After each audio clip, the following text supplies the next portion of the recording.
Police arrive in Pennsylvania as the court greenlights warrantless searches of your Google history. Everyone, Johnny here, Don't Speak News. Well, you have no privacy left. And if you didn't know that by now, maybe after reading this story or hearing about this story, you'll understand why you don't. So here we go. The Pennsylvania Supreme Court ruled that police do not need a warrant to access an individual's Google search history. The court argued users have no reasonable expectation of privacy because tech companies routinely collect and sell data. So two wrongs make it right, I guess. This decision stemmed from a rape investigation where police used a reverse keyword warrant to identify a suspect. Legal experts warn that the ruling treats private thoughts as public data and sets a dangerous national precedent. The logic suggests opting out of surveillance requires abstaining from essential modern internet use. So essentially, you can't use the internet anymore if you want privacy, or in order to opt out of surveillance.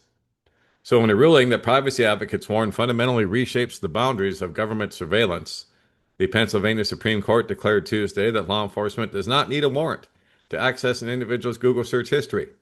This decision, which originated from a 2025 rape investigation in Pennsylvania, concluded that internet users cannot reasonably expect privacy for their online queries because data collection by corporations is now commonplace. So then now you just have absolutely no privacy rights at all if you use the internet. That's what they're saying here. By equating corporate data harvesting with a public surrender of constitutional rights, the court has granted police a powerful new tool to probe the private thoughts of citizens, setting a precedent that threatens to chill free inquiry and expand the surveillance state. Yes, and that's exactly what this is intended to do. So people will start censoring themselves. So the case from cold lead to hot precedent. The ruling emerged from a harrowing but legally complex case. Investigators, having exhausted all leads in a violent rape and home invasion, turned to a novel and invasive technique, a reverse keyword search warrant. They compelled Google to provide a list of all users who had searched for the victim's address in the week preceding the crime. The digital dragnet identified the search originating from an IP address linked to John Edward Kurtz, who was later convicted. While the outcome secured a dangerous criminal, the method alarmed several liberties experts. Police did not begin with a specific suspect. They began by scrutinizing the search histories of an untold number of innocent people to find one. They say that the court's reasoning was privacy is a relic. The Pennsylvania court's opinion hinges on a narrow and controversial interpretation of the Fourth Amendment's reasonable expectation of privacy standard. The justices asserted that because it's common knowledge that websites, internet-based applications, and internet service providers collect and then sell user data, individuals have effectively consented to government scrutiny. The court pointed to Google's own privacy policy, a lengthy document few users read in full, as an explicit warning that one should not expect any privacy when using its services. In the court's view, this corporate disclaimer doubles as a waiver of constitutional protections, even though that wasn't really what you were agreeing to. But they're right. Who's going to bother to read pages upon pages of legalese that the common person really can't understand?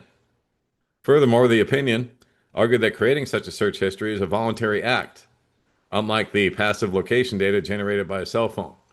The data trail created by using the internet is not involuntary, the court wrote, suggesting that citizens can avoid surveillance by simply not using online tools. This framing treats essential daily internet use for jobs, education, healthcare, and civic life as a discretionary luxury, akin to choosing a hobby. So the ruling marks a troubling evolution in surveillance law. The Fourth Amendment was born from colonial revulsion against general warrants that allowed British agents to rummage through a citizen's private papers without cause. For centuries, the amendment has protected the sanctity of one's personal thoughts and inquiries, whether locked in a diary or whispered in confidence.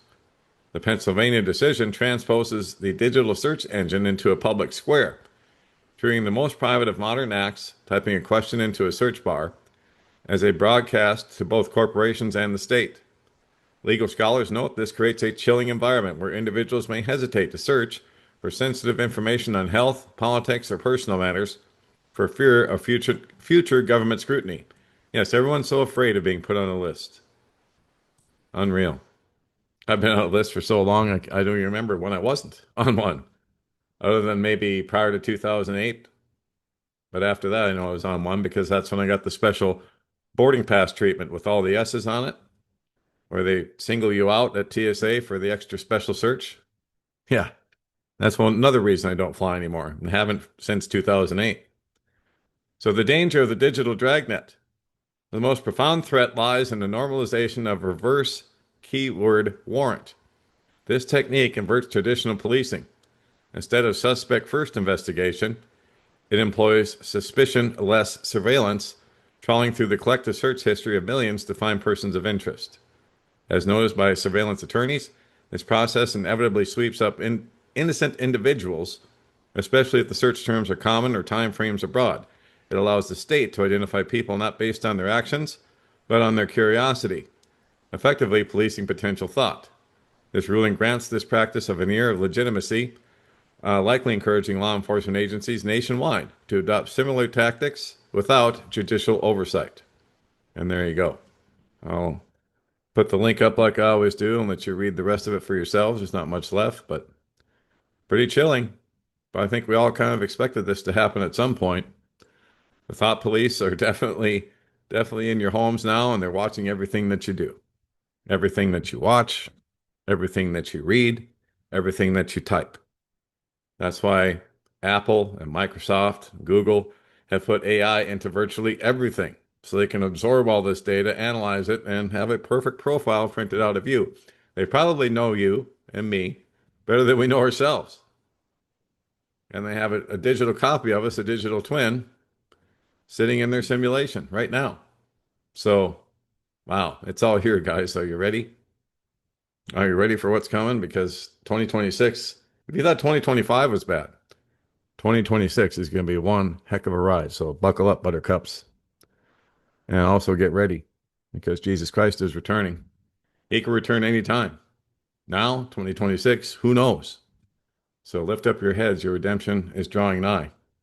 We're very close, really close, even at the door. And that's it for now. God bless. Take care. Johnny Storm, Don't Speak News.